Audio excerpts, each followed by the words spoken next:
Hello and welcome to this channel. Today we are going to discuss about the Spark job definition as part of Fabric Series 2025. We will learn how we can create the Spark job definition in the Fabric UI. We will also see what is the main file and the reference file used in the Spark job definition, how we can pass the command line arguments to the job, how we can test, run, schedule, and how we can configure again the retries option. Spark job definition is a Fabric code item that allows us to submit batch and streaming job to Spark cluster. So we have the option of submitting both batch and streaming. These Spark clusters will be created as soon as your job will be submitted. They will process the data and at the end they will be terminated. So Fabric will handle everything for you, the complete orchestration. You just need to worry about the code and rest will be taken care by Fabric. So two files are used for defining the Spark job definition. The first is the main file, which is the mandatory file, and this has the main source code.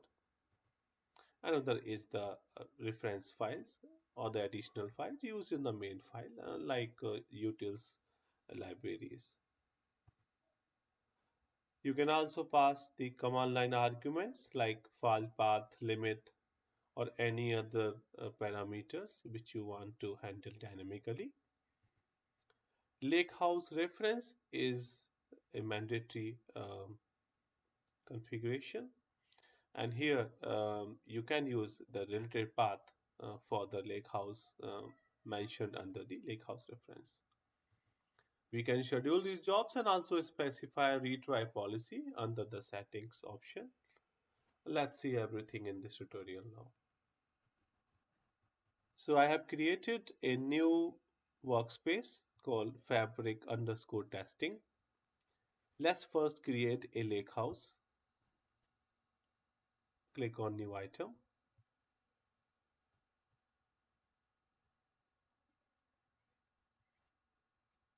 And just type lakehouse. Give a name, testing. Click on create.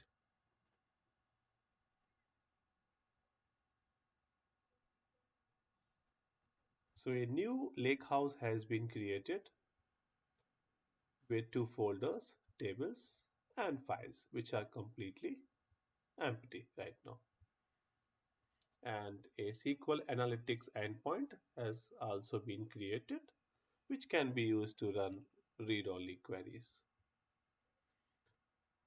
So first, we want to have some kind of data which we can process as part of the Spark job definition. So what we will do, we will create a external shortcut for a Azure file. Click on the three dots here and click on new shortcut.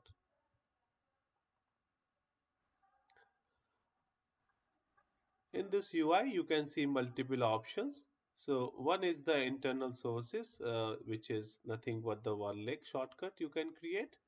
And another is for the external sources that includes the other cloud providers like S3, GCP, Azure, and even for Dataverse. And some of them are in preview for OneDrive and SharePoint folder. So for our case, we are going to use the Azure Blob Storage. We already have created a shortcut, so we will just choose the existing connection.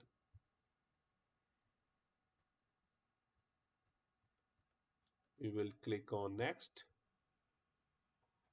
and we can see there is a folder called that letter. We will select that, click on next.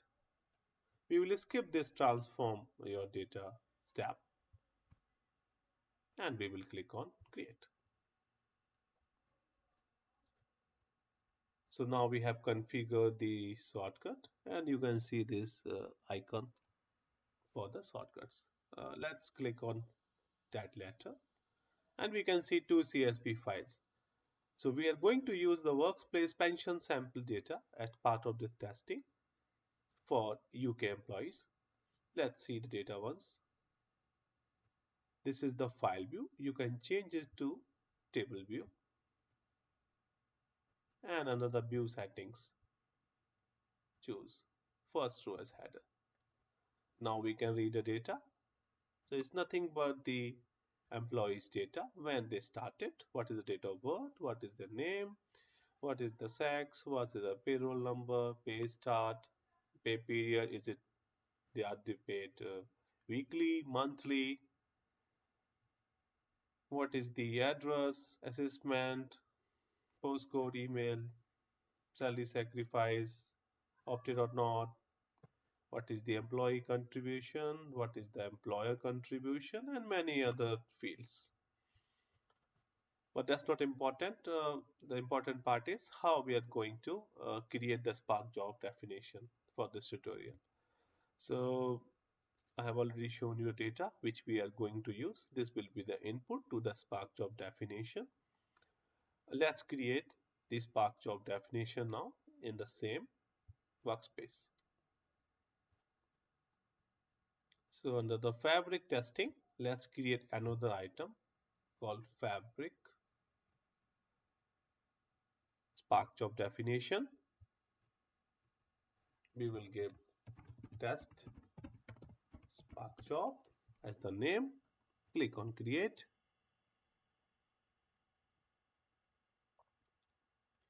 Now in this UI, you have options to configure. First the language. So these are the possible options. For our case, we are only using the PySpark. So let's not change anything. And in the environment, the workspace default is currently being used. We will change this because we want a smaller cluster. So we will change and use the development. Click on confirm. Environment has been updated. Now coming on to the files, I already mentioned we have two files, main definition file and the reference file. There is a file size limit of 250 MB for both. Reference file is not mandatory and you can even upload multiple reference file for the single main definition file. You can upload a local file or you can even mention the ADLS Gen2 path. So for this tutorial, we are going to use upload a local file option. Let's upload the two files. First of all, let's go through them. So we have two files, main.py file, this is the main file, and the transformation.py file, which we are going to use as a reference, and it's been used in main.py file. The code is simple one, so we are just initiating a Spark session. We are giving the input file path here. We will change this path. Go to the Lakehouse, click on that letter and click on the dots. Click on properties and you can use either the relative path because we have configured this Lakehouse as another Lakehouse reference, or we can even use the ABFS path. So let's copy this path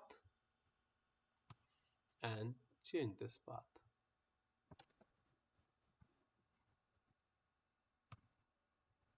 One thing interesting, so for the Lakehouse testing, we can see it's testing.lakehouse rather than just testing.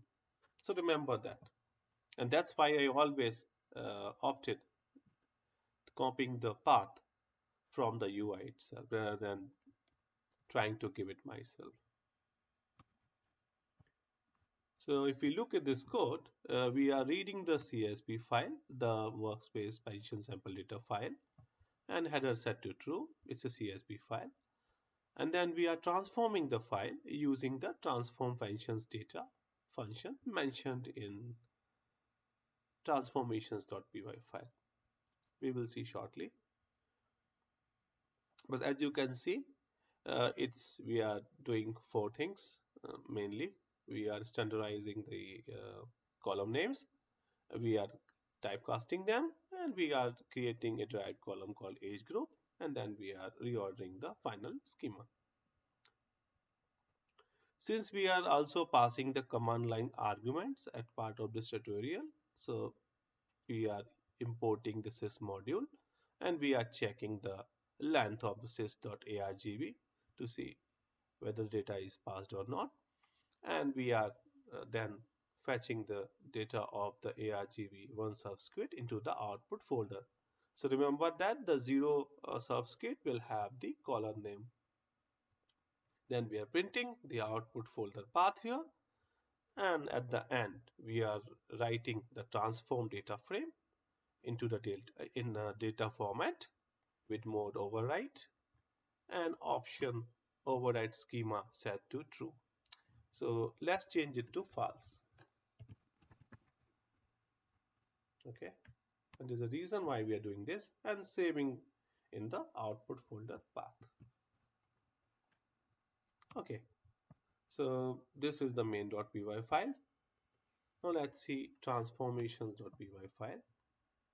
So we have created the map to rename each of these fields. As you can see, some of them are in just in uppercase, some of them mixed case.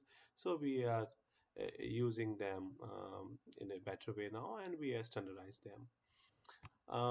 We are going to rename. After renaming, if there are any extra fields, we are going to log with a warning and unmapped column detected, and we are basically logging the list here. We are typecasting the fields to their appropriate data types, as you can see here, and we are creating the derived age group column from the date of birth. First of all, we will calculate the age, and then we will assign a group. So groups are basically 6 here, 1624, 2534, 3544, 4554, 5564, and 65 plus. And at the end, we are ordering the fields because we want them into a particular order. So transformations are pretty much simple here. We are not doing any kind of deduplication. We are not checking for any other validations like regex, email, nothing we are doing. Just want to keep it simple. Okay. So these are the two files. Let's upload them in the UI. So click on upload.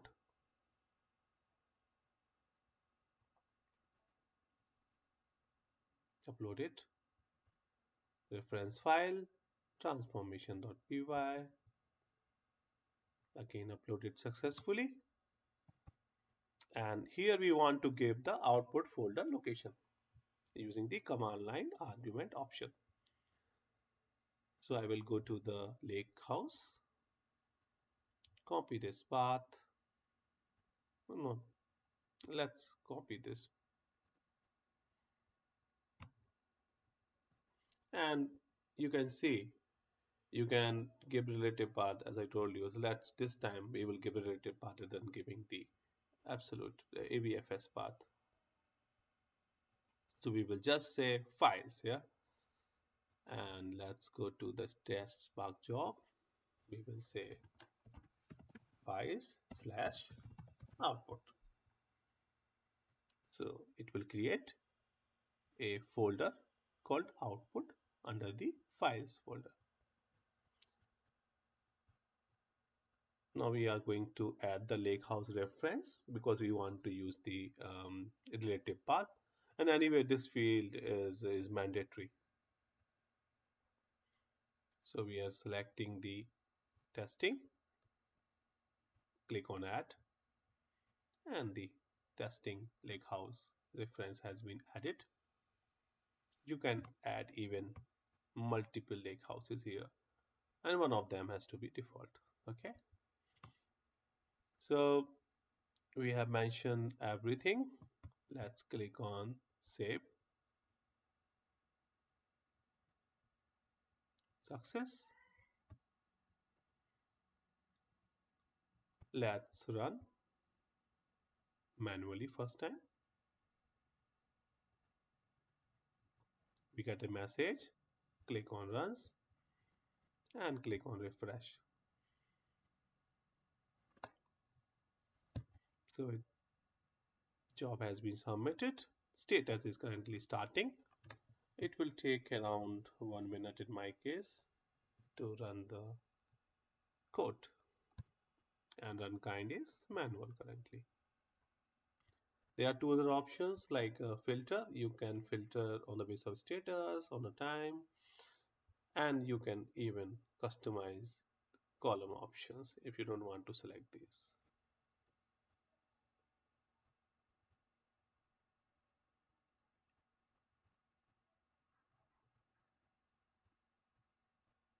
Job started running now. Okay, a success. So it completed successfully. Let's go to the Lakehouse and see the output file. Now it should be created under files. So we will refresh, and as we can see, a new folder has been created with the name output. We can see the Parquet file. It has the age group derived column which we have created, and we can also see a delta log, the JSON, and underscore commits. And if you go inside the .json file, it's nothing but the metadata. So this worked as expected. Now let's see something else. So this time, what we will do, we will change the main.py file, and we will write into a manage table rather than writing into a file. So let's comment this, and let's save this table as workflow functions cleaned. Now we have saved it. We need to again upload that.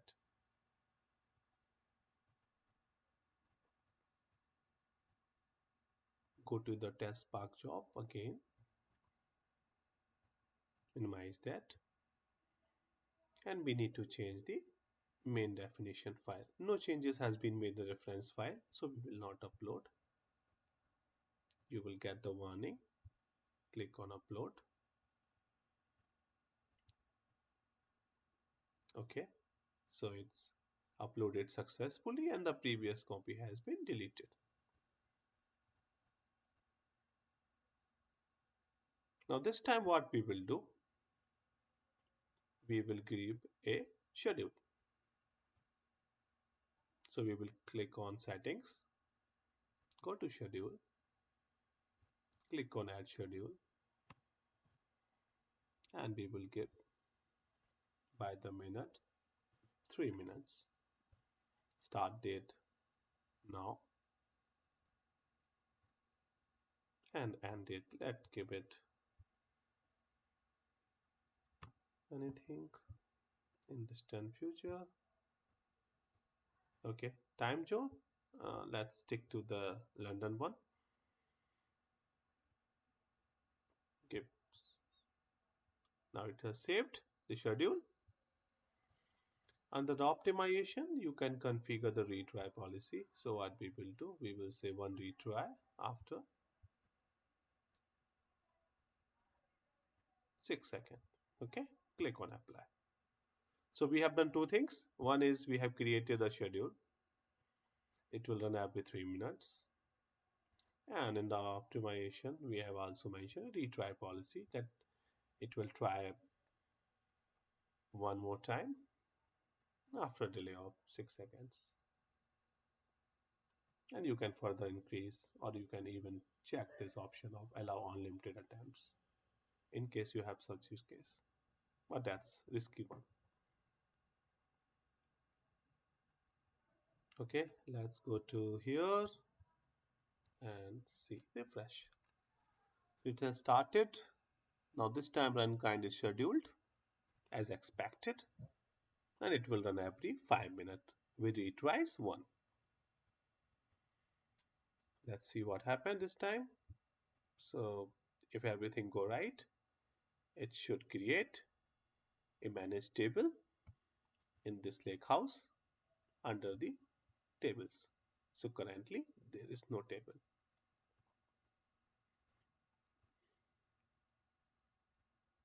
Now it's running. Okay, it's successful. Let's go to Lakehouse, click on three dots, refresh. As you can see, a new managed table has been created. Okay, so it worked as expected. And again, you can see age group and other columns data. Now, one thing interesting, click on properties. And you can see type is managed, formatted delta. Lakehouse is testing, and the path URL AVFS path last sync from one lake. So we have seen now we can create a managed table if you want. It depends on the requirement what you want to create. And as this we have configured the schedule, so in the next 5 minutes it will again. But let's quickly make another change so that it will fail. And what we will do this time, in the transformation.py,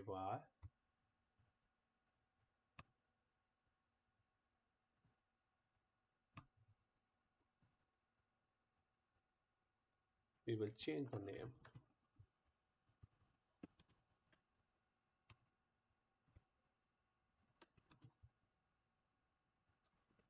So we are basically removing the underscore and replacing with spaces.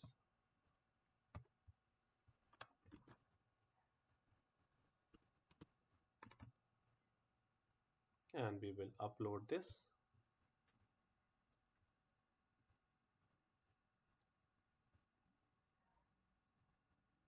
Now this time we have modified this reference file. So we will upload this.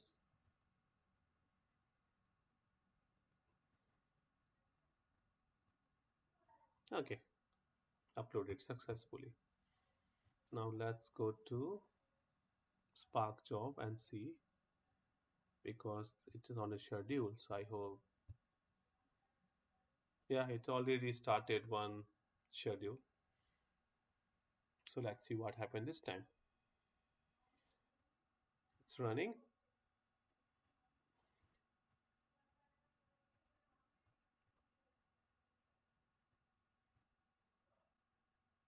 Okay, so the next one has been cancelled because one stand is already running.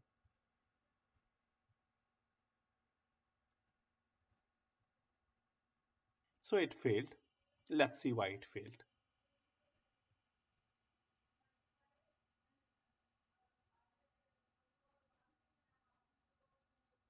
Here you can see jobs, resources, idle time, efficiency, code executor, everything you can see here. Let's go to logs, and we have stderr, stdout, preload stdout, and live1. So let's see the latest stderr, and we can see the schema can't be overwritten when using replace where.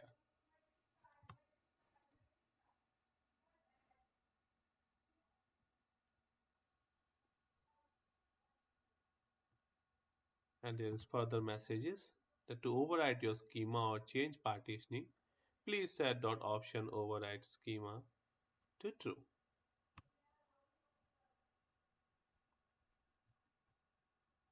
Okay, we can see unmapped columns has been logged with the warning.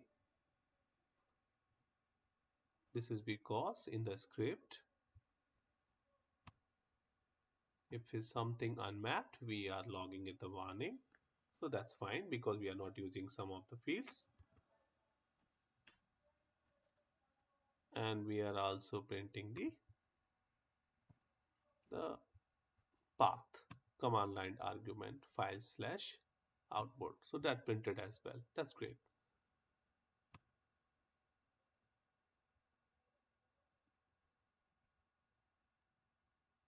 So the table schema, as you can see, national underscore insurance underscore number, and we have modified the national insurance number without underscore now. So that's why it failed.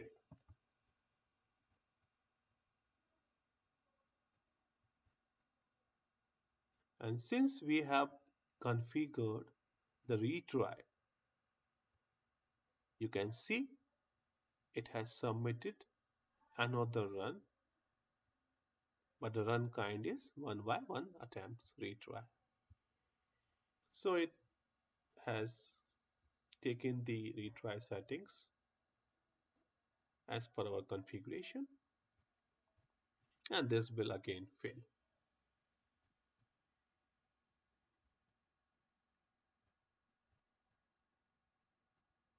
I'm going to change the schedule and turn it off because I don't want any more instance. Next one, we will do it manually. Okay, so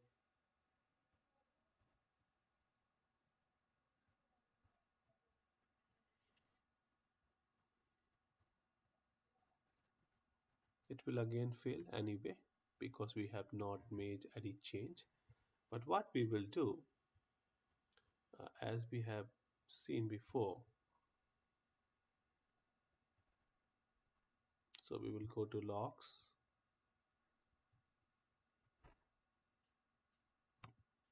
and we will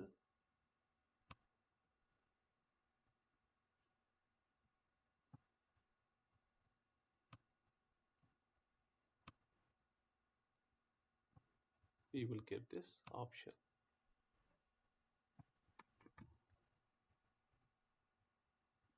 We will go to main file. So when we are writing it,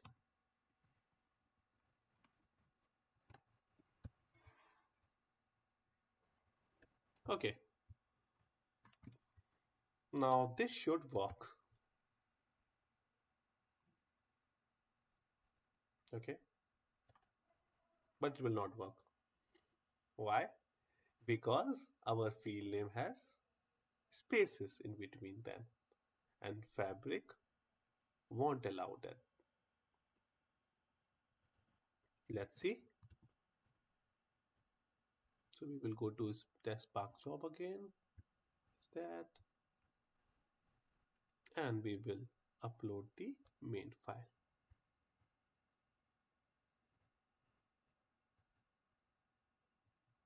It's deleting and uploading the new one. And we will again run now.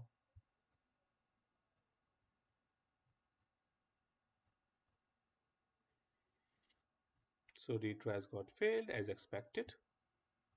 We can even see the message. It will be same.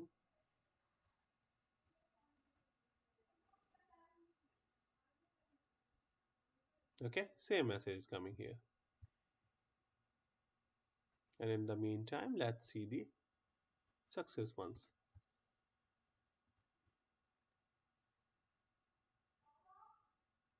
So in the success ones, you can see the logs.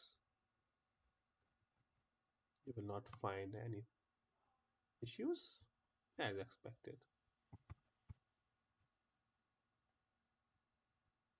Let's see what happened this time, what kind of error messages we get.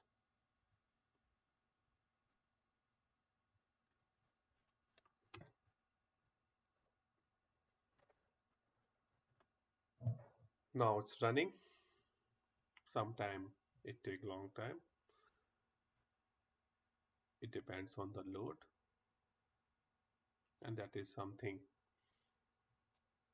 good or bad about the SaaS platforms.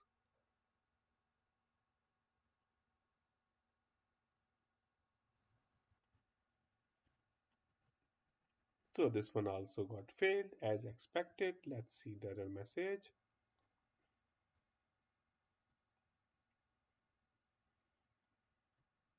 Okay, invalid column name. Please use other characters and try again. Found invalid characters. Great. So as expected, it failed. Now, since retry policy is still defined, it has submitted another run. We will again turn it off.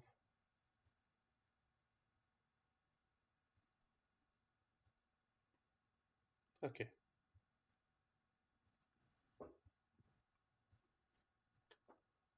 so this one again failed because we have still national insurance number with spaces in the script.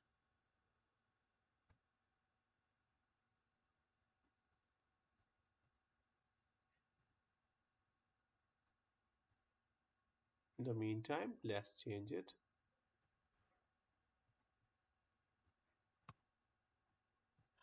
and we will give another name.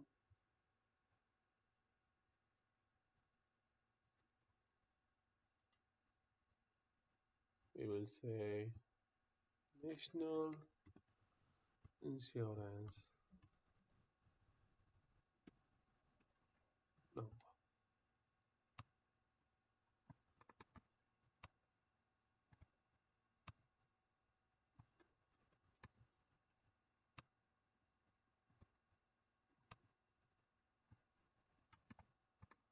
Okay,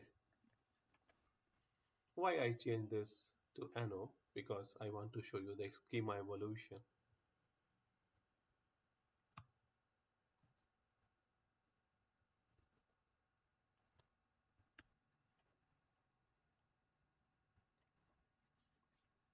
Currently everything running slowly, it seems.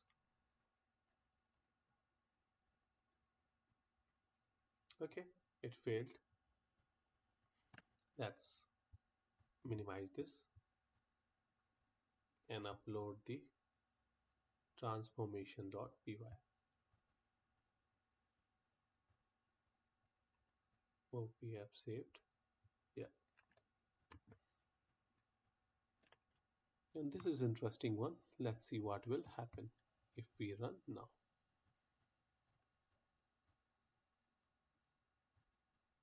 Click on run. Okay, we have submitted. Sometime it take few seconds. Yeah, now it's visible.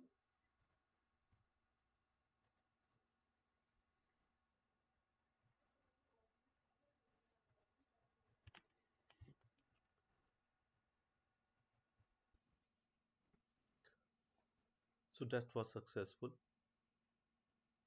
Let's go to Lakehouse now.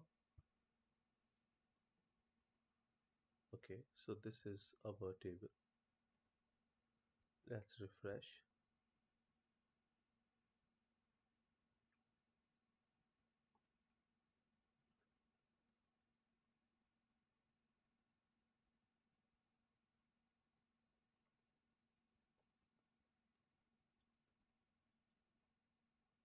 And now the national insurance number has been refreshed with national insurance underscore NO. Hide the log.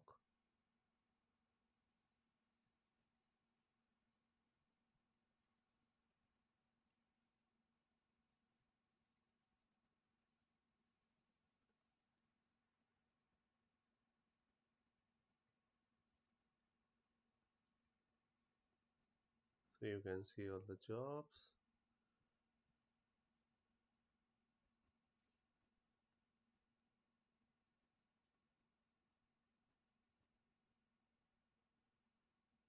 These are the std out. Click on latest std out, and again you can see it has printed the parameters passed, which we are not using in this case because it's a table, and unmet comma detected, again because we have not used them.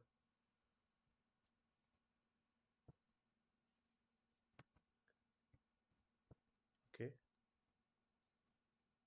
there is also a Spark history server which you can access,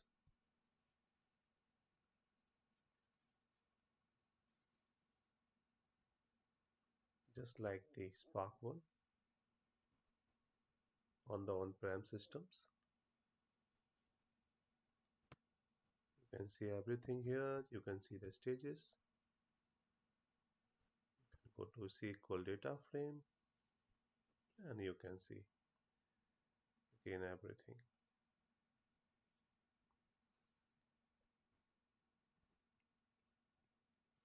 We have another option called monitor run series,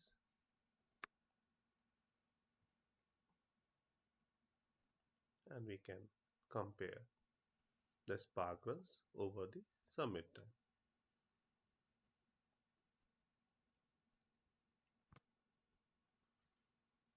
And this is something I like about Fabric. It will give you a Spark configuration, the driver codes, driver memory, executor codes, executor memory, and this is for a development reason because we have chosen the environment as development. And it will also show you the shuffle read, shuffle write, CPU computing, CPU overhead. So you can understand complete details about your job. You can even have the option of compare runs. You can compare them.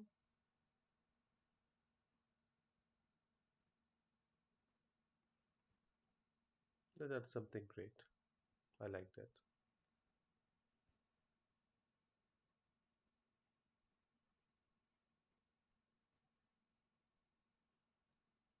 I guess that's all for the today's tutorial. We will see how to develop the Spark job definition in the editor like VS Code, and that's the normal way of doing the development in the Fabric world. So stay tuned. In case you have any query, feel free to mention in the comments. Thank you so much.